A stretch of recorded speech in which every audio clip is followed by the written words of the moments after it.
Okay, hello, good day everyone. Welcome sa Happy Angel Reading. Ayan, pa-support naman po ang HAR, pa-like and hype naman po at subscribe na rin po kayo. Malaki pong tulong yan sa aming, malaking tulong po yan sa ating channel. Ayan, maraming salamat. So, update ulit sa inyong pag-ibig. This is for all sign, no? Kahit ano pong sign ninyo, no? Once na nakita nyo ang video na to, ibig sabihin may mensahe sa inyo o baka para sa inyong reading to, no? So, titignan natin ang feelings ng persons mo. Okay? So, anong pang feelings ng persons? Ng ating collective.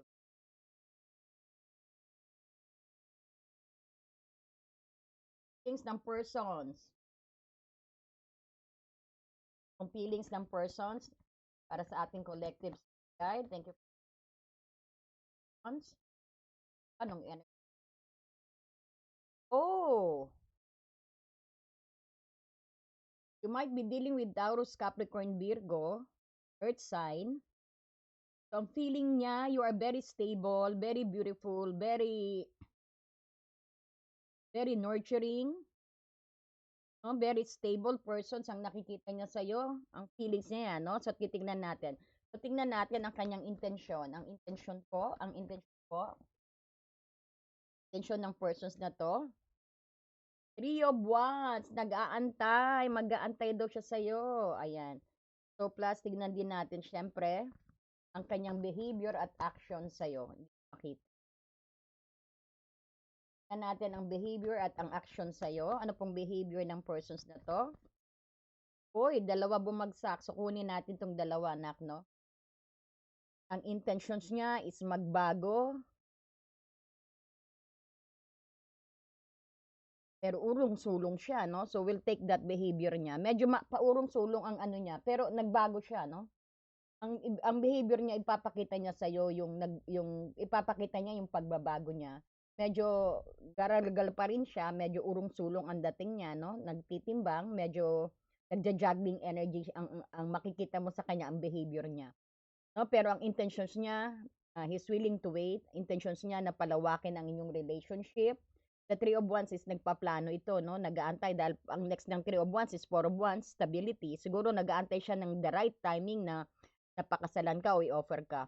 Ito rin sabihin natin ng Queen of Pentacles, baka nakikita, he's seeing you na isang stable person, very beautiful, very nurturing, no, maalaga, mayaman, no, very very stable. Para sabihin na natin, nakikita niya na business owner ka yata, that you're glowing and blooming, napapaligiran ka ng mga roses dito, no, with the puppy energy, na marami kang friends na nagmamahal sa'yo, na parang feeling niya na hindi mo siya kailangan sa buhay mo. Laging lumalabas to, no? So, tingnan naman natin ang feelings mo sa kanya. O parang ikaw silent mode ka, sinilent mo ang persons na to. Maganda po kasi pag sinasilent kasi diyan kayo nagkakaroon ng realization, no? So, ang hermit ang feeling mo sa kanya. So, mamaya ikaklaro natin bakit hermit ang feeling mo sa kanya. Tingnan naman natin ang inyong blockage. Ayan, stability ang inyong blockage, pundasyon. Di kayo gumagawa ng ano, kahit maliit-maliit. Kasi itong blockage bakit ang emperor ang blockage? So, you might be also dealing with Virgo, Aries, and earth sign. May earth sign din tayo nakikita rito. And Virgo na nakikita. So, ano naman ang advice? Let's see ang advice. Ang advice po sa kanila, advice sa relationship na to. Bakit advice is Three of Swords? So, malalaman natin to, no? Bakit Three of Swords ang advice sa'yo? Baka masasaktan ka lang sa relationship na to. Wow. Advice to sa'yo na kailangan masaktan. Let's see. May magandang explanation ang spirit guide dyan. Bakit? So, let's clarify itong Queen of Pentacles. Bakit yan ang feelings niya sa'yo? Bakit Queen of Pentacles? Feelings niya sa'yo? Feelings niya sa'yo, very stable ka, no? Maliwanag yan. So, tingnan natin. We're gonna clarify that. Okay, bakit po a feeling is a Queen of Pentacles?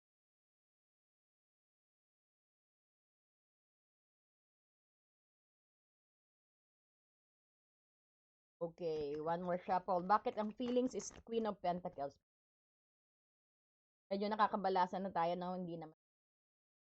Okay, bakit ang feeling ay Queen of Pentacles? Ang taas ng tingin niya sa'yo, parang very competitive. Parang hindi ka niya ma-reach, ang sabi rito.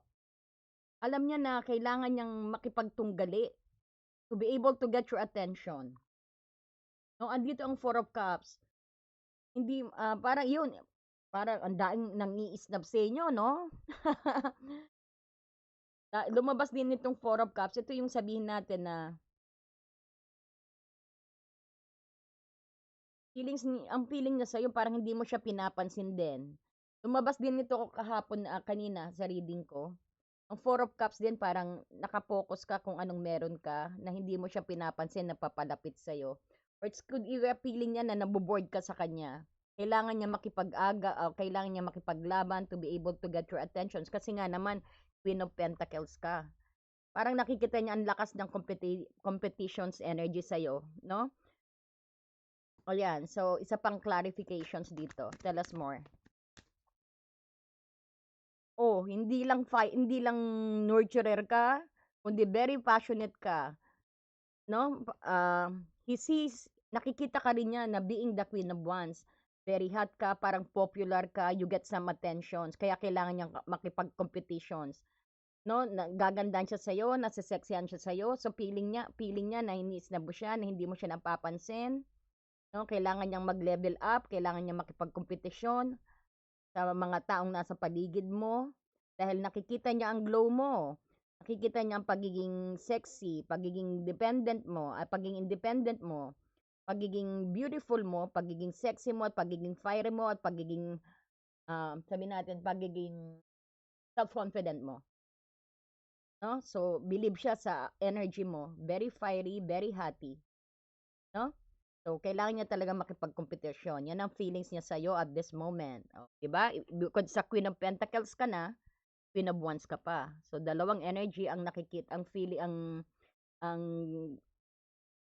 ang ganyan, ang tingin niya sa'yo, how he views you, pati ang feelings niya ganyan, no? So, tingnan natin bakit ang intention is Three of Wands. Bakit ang intention po is Three of Wands? Oh my God, nag-aantay siya. The Knight of Cups is here. Gusto ka, iniispayan ka. Intentions niya actually is watching you. No? He's watching you on social media. Medyo, medyo ano siya, medyo nakikita natin, napapansin niya na naboboard ka sa kanya. So, nag-aantay siya ng the right timing din. So, ang intentions niya is he's waiting for the right timing. Ako mag-offer siya ng love sa'yo, pero nakatutok siya sa'yo dito with the Page of Swords. Intentions niya yung magmatsyag sa'yo.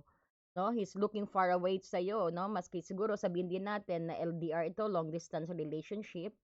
Pero nag-aantay siya siguro for the right timing na i-offer niya ang love niya sa'yo, yung magtapat siya sa'yo o mag-propose. This is also proposal card. No? Na hindi mapipigilan ito because ayan no, kahit may mga sagabal, no, he is reaching out for you.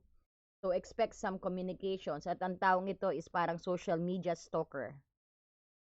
No, tinitingnan niya ang lahat ng post mo, nagtatatanong sa mga kaibigan mo, sinesearch niya talagang keen siya, very observant siya sa'yo. Kasi bakit siya very observant? Kasi nag-aantay siya ng right timing para pumunta sa'yo to communicate. So, ang behavior niya is nagja-juggling siya, di ba? Nakikita mo. Pero makikita mo ang pagbabago dito. Medyo, ang persons na to, pinutol na, inend na, pinatay na yung mga dati sigurong masasamang ugali niya or yung mga dating pag-aaway ninyo. Inend niya na yan. Parang he transformed already. O itong pagja-juggling niya siguro, hindi na siya ngayon ganyan, pero dati siguro ganyan siya, juggling siya, urong sulong, no? Ah, ngayon parang back and forth siya, eh, no? Halimbawa, sa pagme-message, magsusulat na siya, tapos i-delete niya, tapos magsusulat na uli, di-delete niya, no? Parang ganon. So nakikita natin may malaking transformations. Ipapakita niya ang pagbabago niya. Ipapakita niya na ibang tao na siya, na nag-rebirth na siya, no? Yan. So, ikaw naman, bakit the hermit? Ito ang hermit kasi parang soul searching ito. Parang naghahanap ka ng kasagutan na hindi maibibigay ng iba kundi sa'yo lang, no? Ayan, parang hinahanap mo, sabihin din natin, nag-go silent ka rin ng matagal sa kanya, sinilent mo rin siya o nag-detach ka rin talaga kaya pero hinahanap mo siya. Kumbaga siguro ito yung gusto mong persons na 'to kaya lang parang nag-detach ka, 'no, o siya ang nag-detach, energy can shift. So tignan natin bakit ang hermit ang feelings mo sa kanya. Parang ano, pinag-aaralan mo rin siya siguro, 'no? Tinitignan mo kung talagang nagbago na. My God, 3 old wands, nag-aantayan, inaantay mo rin siya. Nag-aantay ka rin ng go signal. Inaantay mo rin kung kailan siya magte-text sa'yo o kailan siya kikilos sa'yo. Very take note, ha? Sine-search ka niya, 'no? At ang 3 of wands na 'yan, nag-aantay siya sa the right timing na this could be a proposal energy sa Knight of Cups, 'no? So, parehas kayong nag-aantayan, the right timing din, 'no? Nagpaplano kayo, hindi lang yung para sa ngayon. Ang intention siya rin is nagpaplano siya hindi lang para sa ngayon, 'no? Nagpaplano siya para sa inyong stability, para sa inyong future, 'no? Ikaw din siguro nagpaplano ka rin para sa inyong future na dalawa. So, ayan siguro ang pinag-aaralan mo. Gusto mo siyang makasama rin sa habang buhay. Bakit? Kasi may plano ka sa future. This is not just na para sa ngayon lang, nag-iisip ka na sa future din. Ganon din siya, no? So, mahal mo ang taong ito. Tell us more. Ayan. So, ang feeling mo sa kanya, parang dati is nasa turmoil energy kayo, pero take note, ang actions niya, no, nagbago na siya. Makikita mo ang rebirth niya. So, ang Six of Swords dito, parang dati magulong-magulo, ngayon nasa calm at harmonize na kayo. Parang makikita mo ang changes talaga. So, ganun din ikaw, willing ka rin na maki-operate, na i-balance ang inyong relationship, no? So, siguro admitted ka rin na talagang maraming nangyaring hindi kaaya-aya sa inyong relationship na dapat nyo na ring iwan, pero siya iniwan niya na, anak, no? So, makikita mo, feeling mo sa kanya rin, nararamdaman mo rin sa kanya na nagbago na siya. So, alam mo yung pagbabago niya, napapansin mo rin, no? Nag-aano ka rin siguro sa kanya, nagsi-spy ka rin siguro sa kanya. Parehas kayo, nag-chase kayo to each other. Okay. So, bakit ang blockage is ang emperor? Tingnan natin bakit ang blockage nyo is emperor. Bakit emperor? This is foundations. O sabihin natin parehas kayong matataas ang ego din because the emperor mataas ang ego. No? Parang matataas ang inyong matataas ang inyong pundasyon na hindi kayo magkakitaan. Parang ganon. Bakit ang blockage sa relationship ang emperor energy? No? So, since ang emperor that is foundation, strong foundation, o sabihin din natin because the emperor is cold, no? O baka cold din ang pinapakita nyo sa isa't isa. So, tingnan natin bakit emperor is. Ayan, sabi sa inyo eh. You're still leaning on the past energy. Yan pa natin. Bakit the emperor? Knight of Wands. The Empress. Ang blockage is the emperor. Let's analyze this. Parehas ka emperor and empress. Pride nyo lang to eh. Mga prides ninyo, ito kayong dalawa, emperor and empress. Ma-pride kayong dalawa, walang papatalo. So, ibig sabihin, pati yung mga dati pang usapan, pinagbabalikan nyo pa. No? Sabi daw ganun dito, move on and take some adventure. Parang, nakita natin, kayong dalawa enjoying being single. Then, no? Pero nakatuon kayo sa past energy. Na hindi nyo makalimutan ang nakaraan.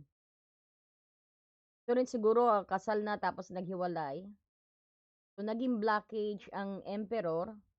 Dahil sabihin natin, siguro nagiging bossy kayo sa isa't isa, walang nagpapatalo sa inyo sa isa't isa. Matataas ang pride nyo rito, I think. You have that right, no? Kasi hindi ko naman alam pa yung sitwasyon nyo. Pero nakikita natin dito, siguro masyado kayong both adventurous, masyado kayong enjoying sa mga pride ninyong matataas because saka parang you're thinking of the past memories kayong dalawa. So sabihin natin, Saglit ha, bigyan pa natin ng liwanag. Medyo ano pa ako dito. Hindi pa tayo ano rito. Not satisfied pa sa explanation. Ayan, marami kayong option nga kasi mayaman kayo eh. Mukhang mayaman kayong dalawa. You have everything. Stable kayo. Yan daw ang nagiging blockage. So ibig sabihin, hindi kayo hindi nagpapatalo sa isa. Marami kayong gustong gawin na hindi nyo pinag-uusapan. Pero pag may nawala, nagsisisihan siguro. No? So, nakikita natin dito, you are both adventurous energy dito na nakikita. Adventurous kayo, bakit naging blockage yan? So, ayan, nakita ko na, ano? Parehas kayong maraming gusto na hindi nagkakaintindihan. Panay action kayo with the Knight of Wands dito, ura-uradang action. Parang sabihin natin na hindi kayo nagkakaintindihan sa marami, pero once na meron kayong dinesisyonan kung anong gusto nyo, tapos nagkamali, nakapokus na kayo sa loss, no? Kung bakit naging blockage ang pagiging emperor at ang pagiging empress. This is about na pares kayong may kaya, pares kayo ng tide, walang nagpapatalo, walang lalaki, walang babae. Siguro this is also nakapokus din sa previous na nawala sa inyo. Hindi kayo makapag-move on, no? Parehas kayong magkasama, nag-enjoy, pero pagdating sa bahay, siguro you're walking on an eggshell. Walang pundasyon. Kaya pala heartache ang inyong ang advice sa inyo. Bakit advice is heartache? I think, bakit advice ang Three of Swords? Parang gustong iparating dito na kailangan yung maranasan yan. Pero kaliwanagan. Kailangan, ito na, maliwanag, no? Ang advice sa inyo, no? Kailangan nyo both masaktan kasi pares kayong nagpapataasan ng ego. No, kayo maraming gusto, maraming plano, pero nagbago na ang persons mo. Gusto mo rin siya. Gusto mo rin na maging maayos. Marami kayong pag-aaway nito, no? Nakapokus pa rin kasi daw kayo sa nawala. Parang wala pang nanghihingi ng sorry rito siguro. Kaya ang advice is kailangan maramdaman nyo ang sakit na yan, inevitable, para sa new beginning, para sa sun, sa klaro. Ayan, maliwanag. Kailangan yung parehas na masaktan. Kailangan yung maranasan yan para makakuha kayo ng aral. Sa sakit na yan, dyan daw kayo makakakuha ng enlightenment. Ito rin is new beginning, clarity, happiness, and joy. So, advisable na masaktan kayong dalawa. Dahil sa tataas ng pride nyo, wala yatang nagsusorry. No? Just take what resonate. Ito po yung nakikita nating sitwasyon ngayon. Pero after ng sakit na yan, the sun is here. Clarity, dyan nyo marirealize, siguro kaya rin kayo nag-separate, dyan nyo marirealize na mahal nyo palang isa't isa, dyan kayo makakakuha ng sagot sa nangyari sa inyo, no? Yung mga pride na na dapat nyo nang tanggalin, no? Dyan kayo magkakaroon ng realizations, dyan nyo makikita ang worth nyo, o dyan mo makikita ang worth din niya, kasi nakita natin, even kayo ng energy dito no? So, kumbaga parehas kayong maraming gusto, ura-urangkada kayo, pero may loss, hindi diyan na yung sisihan, no? Kumbaga hindi kayo maka-move on sa mga desisyon nyo sa isa't isa na nagdulot ng loss sa inyong dalawa. So, sabihin natin naging masakit ang inyong kasi parehas kayong matataas ang pride dito. Hindi ko po kayo just take what resonate. Kumbaga walang babae, walang lalaki dito. No, kumbaga kailangan yung maranasan, advice ang sakit. This could be also my third party tayong energy. It could be ito yung sinasabi natin na isang Queen of Pentacles at saka isang Queen of Wands, ang third party na may third party. I don't know which one of your sign dyan, pero sign doesn't matter. So, talagang nag-hermit mode ka rin habang siya nag-aantay. So, na-realize mo ngayon, no, na you are moving din. Nag-cause ka rin. Kumbaga, walang sisihan kasi pares kayo may kasalanan dito. So, nag-move on ka rin. Nag-move on ka rin dito. Siguro, sabihin natin, hindi natin masisisi na nagbabae siya. O siguro, hindi, may kakulungan ka rin, no? So, likewise, hindi ko sinasabi na no? The energy can shift po. Pero nakikita natin, everything's happened for its reason. Bakit advice itong kailangan yung masaktan na dalawa para malaman nyo ang importansya nyo sa isa't isa. Ayan. Tama, di ba? That is the sun. Tama. So, tingnan natin pa ang pero kasalan pa rin. Some of you kasal na, no, na naghiwalay. Kailangan nyo lang ng heart-to-heart conversation. So, may reconciliations. So, asahan mo may reconciliations na. So, kasal na siguro kayo, no? Or it's either na ang sitwasyon ninyo kung mag-boyfriend lang kayo, ang sitwasyon ninyo parang tine-train kayo ng universe, no? Para sa inyong kasal or sa inyong engagement. Kailangan nyo ng heart-to-heart conversations dito na. At kailangan honestly discuss your feeling with each other. No? Maging totoo na dahil forgive and forget the past. Huwag na kayong mag-lean on sa mga nakaraan, sa mga disagreement, sa hiwalayan nyo. Move on, no? In-advise talaga ng universe din na kailangan yung masaktan para magkaroon ng kaliwanagan, no? Ang clarity ng mas masaya at mas harmonize na pagsasama. Because this is the sun sa advice, no? Ang kita. So, ang relationship nito, you need to have some heart-to-heart conversation. At may kanaraso, no? Someone from your past is returning to your life. Ayan, may reconciliations na magaganap. May reconciliations na magaganap. At allow your heart and soul to sing with joy, no? Maging masaya ka. Ayan, nakikita natin, no, after that talagang you will gonna make the most of it. No? Ayan yung may retreat kayo, may mangyayaring puro na kayo lang dalawa, mag-unwind kayong dalawa para dito sa heart-to-heart conversation ng plano, no? And then let's see what is more coming towards you. Ano pa pang paparating? Any message po sa ating collective?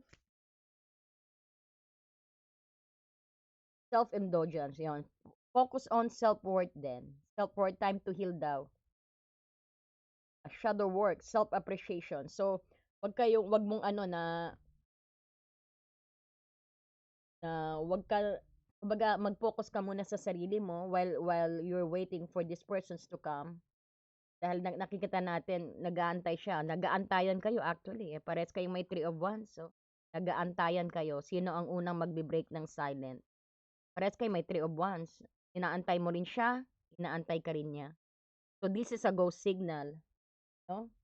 Huwag nyo nang pahirapan ang inyong isa't isa dahil siya, nag-i-spy siya, in-stalk ka, habang ikaw nananahimik sa hermit energy.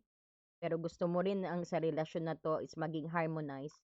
So, with the 3 of Wands, you are waiting for the right timing din, na siguro. Pero nakita natin, mag-focus pa rin sa self-love, self-worth, at it's about time to heal na yung mga nakaraan. No? You need to go on. Ayan, meron kang darating na abundance din dito. Keep a positive mindset, ang sabi. Manifest exactly what you want. Gratitude and bliss. So, this is not only abundance sa relationship, abundance also. Ibig sabihin, marami kang love, marami ring abundance na darating sa'yo. No? Or sabihin natin, there's a blessing coming towards you na. There's a relationship o sa iyong trabaho or work. Yung soulmate. The relationship is evolving. Nasa next phase na ang susunod ninyo, no? Baga sabihin natin, nasa next phase na kayo ng journey ng inyong relationship. Na kino-correct ngayon ang inyong nakaraan, no? You are about to align. This is a soul connection. So meron ang persons na to is ka-agreement mo dati, may soul contract kayo nito. Kaya kahit anong layo nyo, kahit ano pang gaano katagal, kayo at kayo pa rin, no? Somebody is interested to you, o sabihin natin, ang person na to, interesado siyang kausapin ka, no? Ayan, awaited message, nag-aantay din siya sa message mo, ikaw din naman nag-aantay. So, mag-jack and Paul kayong dalawa, sino mauna mag-ano sa inyo. So, expect then na these persons might gonna break the silent, no? Kung matagal kayong no contact, magbe-break ang silent na to, no? Kasi soulmate mo to talagang ilalapit din kayo ng universe. So, makikita mo rito, interesado siya. May conversations na magaganap. Mag-expect some text or call or email na parating na galing sa persons mo na, no? Ayan, sana po, na-enlight po kayo sa ating energy at sa ating pagbasa ngayon. Marami pong salamat. Pahingi naman ng like and hype po diyan. Please support Happy Angel Reading po, no? I do private reading po at pre-recorded reading. If you're interested, message nyo lang po ako sa Happy Angel Reading. Marami pong salamat and God bless you. Saglit, bigyan ko nga kayo pag kayong dalawa nagsama. Tingnan nga natin pag kayong dalawa nagsama. May sorpresa ka. Ayan, ito na siguro. It's either ang surprise mo ay text at message niya. Kasi gusto mo rin 'to, inaantay mo lang din siya eh, 'no? You may be about to be surprised daw. May surpresang darating sa'yo. Baka may padala siyang regalo sa'yo. Masusurpresa ka na lang na andiya diyan na ang soulmate mo, ang person. Ayan, having sensible boundaries is important. So, ang silent ninyo actually, nakatulong yan eh. Binigyan mo ng boundaries ang sarili mo, pati siya, no? Nagkaroon din siya ng boundaries. Kumbaga, yung silent na yan, dyan yung realizations lahat. Hindi yung sa sinilent, nag-back out siya sa'yo. Hindi. No, dyan siya na time na nag-shift na kikita niya ang importansya mo. No? Nakikita niya yung pagmamahal niya sa'yo, yung nakikita niya yung pag-aalaga mo sa kanya. So, importante rin po na sometimes magkaroon tayo ng boundaries sa isa't isa. Paminsan-minsan, yung mga silent, huwag kayong magtaka huwag niyo pong isipin na pag hindi nag-hi sa inyo o hindi nag-check-in sa inyo ang inyong person, no? Kasi syempre may busy rin, may ginagawa. So, you need some understanding din. Hindi porket nag-silent, ibig sabihin ayaw na kayo. Hindi po ganon, no? Sometimes, lalo na pagbago, nagkakaroon ng realizations ang mga persons, nare-realize nila na ito pala mahal ko, namimiss kita, no? Diyan nag-evolve yan sa utak nila, no? Ayan, so maraming salamat and God bless you. Pahingi po uli ng hype and like dyan. Thank you so much, no? Bye-bye po. Dear friend, have you ever felt so stuck, hurt, or hopeless that you knew something had to change, but you didn't know how things would work out? A time when you could have really used more insight and guidance, or at least a new way to nurture yourself and bring a little more peace into your life. We all struggle with our own issues, self-defeating patterns, and conditioning, all of which color our views of ourselves and the world, whether we're aware of it or not.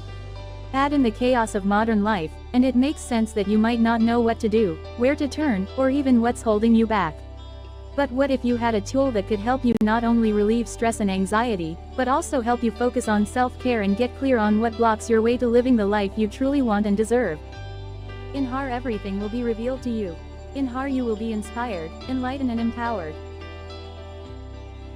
Mahal kong kaibigan, naranasan mo na bang mapagod, nasaktan, o nawalan ng pag-asa na alam mong may kailangang baguhin, ngunit hindi mo alam kung paano mangyayari ang... Dear friend, have you ever felt so stuck, hurt, or hopeless that you knew something had to change, but you didn't know how things would work out? A time when you could have really used more insight and guidance, or at least a new way to nurture yourself and bring a little more peace into your life. We all struggle with our own issues, self-defeating patterns, and conditioning, all of which color our views of ourselves and the world, whether we're aware of it or not.